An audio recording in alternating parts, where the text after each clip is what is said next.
তিন শ্রেণীর ব্যক্তি কখনো জান্নাতে প্রবেশ করতে পারবে না। তারা কে কে? অবশ্য হুজুরের মুখ থেকে আরবি সহ ব্যাখ্যা সহ হাদিসটা শুনে যান। জল ভাই আমার মনে হয় শুনবে না। আরে ভাই কি বলেন, 100% শুনবে। আপনি বলেন। আপনার ফলোয়ার গুলো শুনে না তো। কি বলেন ভাই? আপনি আজকে বলে দেখেন, অবশ্যই রাসূলের হাদিস বলে কথা তারা শেয়ার করে দিবেন ইনশাআল্লাহ। তাহলে দেখা যাক।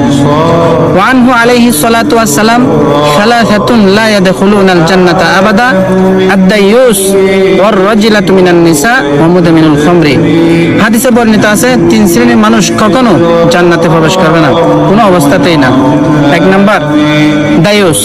দায়ুস যারা নিজেদের স্ত্রীকে বেগানা পুরুষদের সাথে দেখা করতে দেয়, যেমন কাফল বলাগার।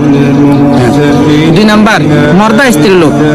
ওই সমস্ত মহিলারা, যে সমস্ত মহিলা পুরুষদের মতো চলাফেরা করে এবং পুরুষদের মতো কার্যকলাপ করে, পুরুষদের মতো শার্ট প্যান্ট পরে পরে ভিডিও বানায় এবং মানুষের সামনে উন্মোচিত হয় তারা।